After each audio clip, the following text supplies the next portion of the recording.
చంద్రబాబు గారు చెప్తున్నారు పెద్ద పెద్ద అడ్వర్టైజ్మెంట్లు ఈ రోజు పొద్దున్నే పేపర్లు చూసారమ్మా పెద్ద అడ్వర్టైజ్మెంట్లు ఈ రోజు అన్నదాత సుఖీభవ కింద చంద్రబాబు గారు థర్డ్ ఫేజ్ లో డబ్బులు వేస్తున్నారట. చంద్రబాబు గారు ముఖ్యమంత్రిగా అవ్వక ముందు సూపర్ 6 లో భాగంగా ఇచ్చిన వాగ్దానం ఏమిటి? ప్రతి రైతుకు 20,000 రూపాయలు ఇస్తానన్నాడు. 20,000 రూపాయలు కేంద్ర ప్రభుత్వంలో సంబంధం లేకుండా పిఎం కిసాన్ ఫండ్ తో సంబంధం లేకుండా మొత్తం నేనే ఇస్తానన్న చంద్రబాబు గారు ఇప్పుడు ఏం చెప్తున్నారు? 14,000 ఆయన ఇస్తాడట, 6,000 కేంద్ర ప్రభుత్వం ఇస్తుందట. ఇదే చంద్రబాబు గారు జగన్మోహన్ రెడ్డి గారు ముఖ్యమంత్రిగా ఉన్నప్పుడు జగన్మోహన్ రెడ్డి గారు 13,000 ఇచ్చేవాడు. దాంట్లో జగన్మోహన్ రెడ్డి గారు మీరు ఇస్తానన్న 13,000 మీరు ఎందుకు ఇవ్వటం లేదు? కేంద్ర ప్రభుత్వం ఇచ్చే కిసాన్ ఫండ్ కు మీ దానికి ఏమిటి సంబంధం? సైకో జగన్ అని తిట్టిపోశాడు చంద్రబాబు గారు. కానీ చంద్రబాబు గారు మళ్ళీ ఇప్పుడు కిసాన్ ఫండ్ కలుపుకొనే ఇస్తున్నాడు చంద్రబాబు గారు. వినండి చంద్రబాబు గారు ఏమన్నారో. కాదు, 6,000 రూపాయలు గవర్నమెంట్ ఆఫ్ ఇండియా ఇచ్చారు, నేను 6,500 రూపాయలు ఇస్తానన్నారు. గవర్నమెంట్ ఆఫ్ ఇండియా క్లియర్ గా చెప్పారు, మేము ఇచ్చేది సెపరేట్ గా ఇస్తున్నాం, మా పేరు వాడాలంటే మా పేరు కూడా పెట్టాల్సిందని. మీరు ఇచ్చేది ఏంటి? దాంట్లో మీకేంటి సంబంధం? గవర్నమెంట్ ఆఫ్ ఇండియా నేరుగా వాళ్ళ అకౌంట్కి వేస్తున్నారు, మీరు దాంట్లో పేరు పెట్టుకోవడానికి కూడా ఏంటి? రెండు కలిసే సమస్య లేదు.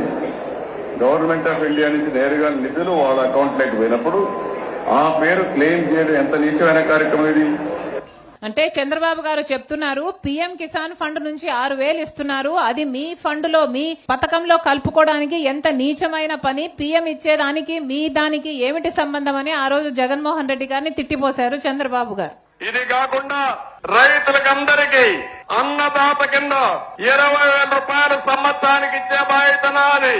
12,500 రూపాయలు ఇస్తానని కేంద్రం ఇచ్చే 6,000 కూడా లెక్క పెట్టుకుని మోసం చేసిన వ్యక్తి ఈ సైకో జగన్ రెడ్డి అని చెప్పి కూడా నేను మీకు తెలియజేస్తున్నా.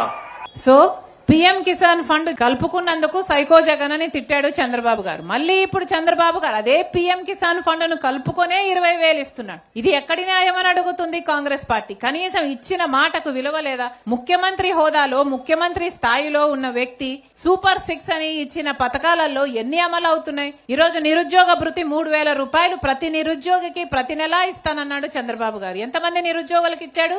ఒక్క నిరుద్యోగికి ఒక్క నెల కూడా ఇవ్వలేదు. అలాగే మహిళలకు మహాశక్తి పథకం కింద సంవత్సరానికి 18,000 రూపాయలు ఇస్తానన్నాడు చంద్రబాబు గారు. ఇచ్చాడా? మరి ఇలాంటి నాయకులు ఉంటే మరి ప్రజలు ఎలా బాగుపడతారు? అందుకే చెప్తున్నాం, ఈ రోజు ఒక్క కాంగ్రెస్ పార్టీ తప్పితే, ప్రజల పక్షాన నిలబడి కొట్లాడుతున్న ఏకైక పార్టీ కాంగ్రెస్ పార్టీ తప్పితే ఇంకొక పార్టీ లేదు. జగన్మోహన్ రెడ్డి గారు బల ప్రదర్శన యాత్రలు చేస్తున్నారు.